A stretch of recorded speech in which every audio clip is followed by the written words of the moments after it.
À l'école, on nous apprend les additions, les soustractions et les multiplications. Mais je suis ici pour découvrir un homme dont le cerveau a développé un pouvoir mathématique unique au monde.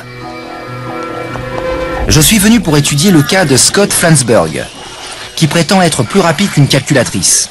Je vais tenter de comprendre comment un être peut fonctionner aussi différemment.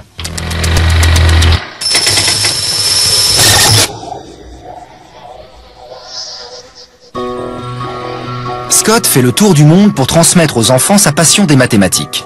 55? Vous êtes sûr? Je me rends dans cette école primaire de San Diego pour le voir impressionner les élèves avec ses multiplications ultra rapides. 85 fois 95 égale 8075, c'est ça? Un exercice qu'il trouve très simple. Prenez cette calculatrice et mettez-vous au fond. Merci. Je fais tout. Addition, soustraction, multiplication, division, racine carrée, racine cubique, calendrier perpétuel, algorithme. Tout ce qui peut prouver à ces élèves que mon cerveau est plus fort que leur calculatrice. Les multiplications. Donnez-moi deux nombres à deux chiffres et on cherchera ensemble le résultat. 95. Fois combien? 85. 8075. Oui. Une autre, vas-y. 96. Fois combien? 63. 6048. Étonnamment, Scott donne le résultat avant même que j'ai eu le temps de saisir les chiffres. 43. Fois combien? 99. 4257. Ok, on continue. Il bat la calculatrice à tous les coups. Bonne récréation à tous. Content de vous avoir rencontrés. Les facultés de calcul mental de Scott impressionnent peut-être les élèves de primaire, mais moi, je veux en savoir plus sur son super pouvoir. Comment s'en sortirait-il face à de vrais mathématiciens? Je l'emmène donc à l'Université d'État de San Diego, au département mathématiques, pour voir ce que les spécialistes pensent de ses capacités.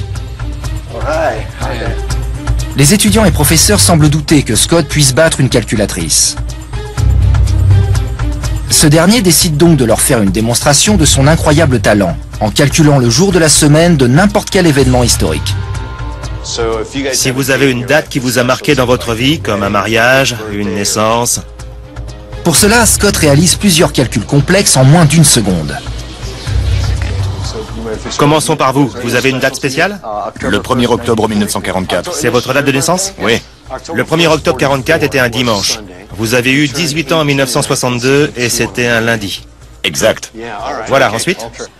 Le 18 août 2007. C'était un samedi. Ensuite?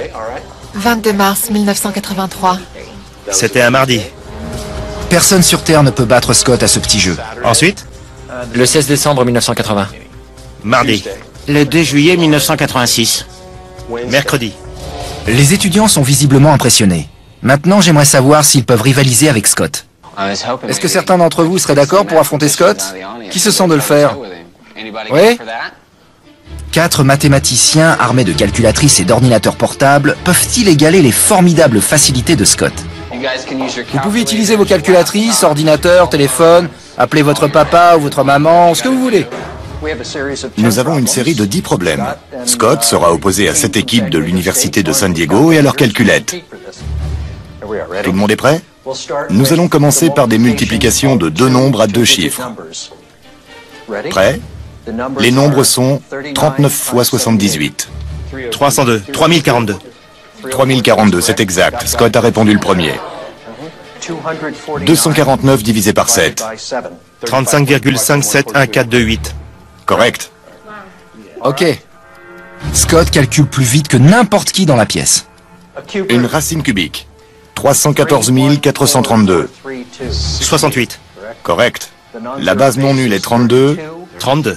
et le nombre est 67. 9916333100374510568653567027669. Plus le défi est compliqué, plus Scott se montre rapide. En partant maintenant avec une base de 0 et un exposant de 10, le nombre est 48. 964424283436364322480. Je confirme. Très bien. L'examen est terminé. Impressionnant. Merci, monsieur. Alors, comment vous sentez-vous après cette défaite? Tout petit. Oui, et minable. Que pensez-vous de Scott? Est-ce vraiment une calculatrice humaine? Je dirais que oui. C'est un phénomène particulièrement rare. Il ne doit pas y avoir plus d'une demi-douzaine de personnes dans le monde capables de faire ce que Scott a fait aujourd'hui. Mais en quoi Scott est-il différent de nous? Comment son cerveau peut-il travailler si vite? J'ai déjà entendu plusieurs hypothèses susceptibles d'expliquer pourquoi j'ai ces facilités, mais je n'ai toujours pas de réponse exacte à cette question. Pour le savoir, je vais conduire notre calculette humaine dans un centre de recherche neurologique, et les résultats vont être plus incroyables que ce que Scott aurait pu imaginer. Je dirais même que c'est un miracle. Waouh!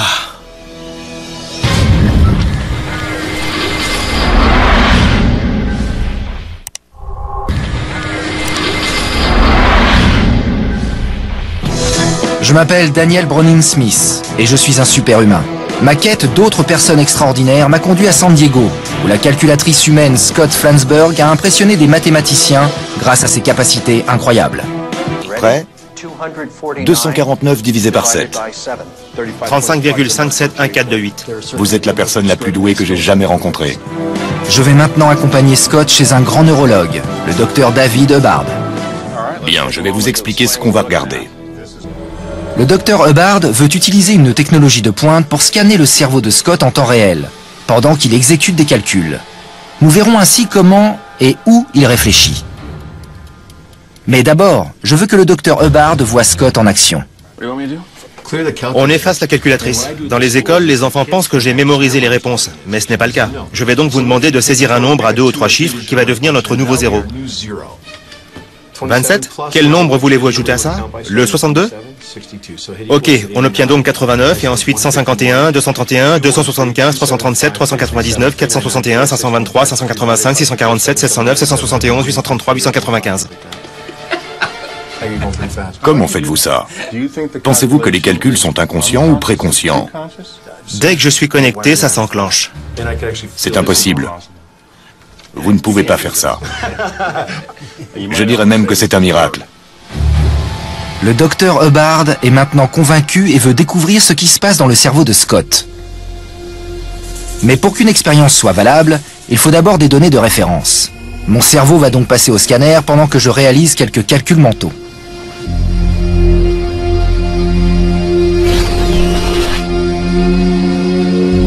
C'était cool. Maintenant, c'est le cerveau de Scott qui va être analysé au moment où il effectue une série de calculs difficiles. Scott va passer une IRMF pour voir s'il est vraiment surhumain. Alors que l'expérience commence, le docteur Hubbard m'explique ce qui, selon lui, se passe dans la tête de Scott. Il pense que c'est en rapport avec une partie du cerveau appelée R44. L'une des hypothèses la plus probable, selon moi, serait que son aire destinée aux mathématiques est au même endroit que la vôtre, mais elle est plus grosse. Son aire 44 est plus développée, c'est du moins ce que je pense. Maintenant que le scanner est terminé, nous allons voir si Scott est bien un super-humain. L'imagerie montre des zones symbolisant les endroits du cerveau où l'activité est la plus forte. Ça c'est Daniel, ça c'est Scott. Le rouge correspond à l'activation, le bleu à la désactivation. On voit tout de suite où sont les aires d'activation. Étonnamment, pendant qu'il calcule, le cerveau de Scott est moins actif que le mien. J'ai choisi cette zone pour signaler une observation générale, à savoir que le cerveau de Daniel est plus actif que le vôtre. Intéressant. Je pensais que vous utilisiez l'ensemble de votre cerveau pour faire des mathématiques. Je n'imaginais pas du tout que son cerveau était plus actif. Ce que j'en déduis, c'est que pour vous, c'est facile, un peu comme une seconde nature.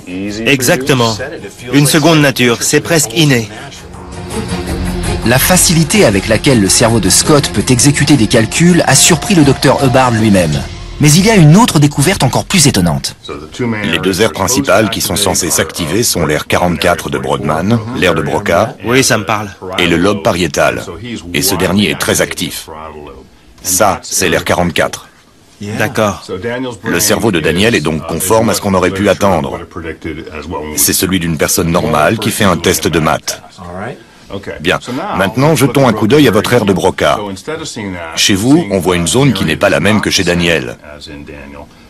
Nous voyons que cette aire ici est très active, très intense, mais très localisée. Pour Scott, c'est une révélation. Au lieu d'être ici, c'est là. Chez Scott, l'aire dédiée aux mathématiques a migré vers la partie du cerveau qui contrôle les mouvements. C'est l'ère de l'action, du mouvement. Les champs oculomoteurs frontaux ont notamment pour mission de déplacer nos yeux vers une cible. Cette aire cérébrale s'exerce elle-même à réaliser des mouvements très complexes et quasiment inconscients. C'est peut-être cela qui permet à Scott de calculer aussi rapidement. Votre aire dédiée aux maths est sortie de l'ère de Broca. Peut-être pour une raison génétique ou congénitale. Et c'est peut-être l'explication. Vous faites des mathématiques dans une ère un peu plus haute que celle généralement utilisée par le commun des mortels. Waouh.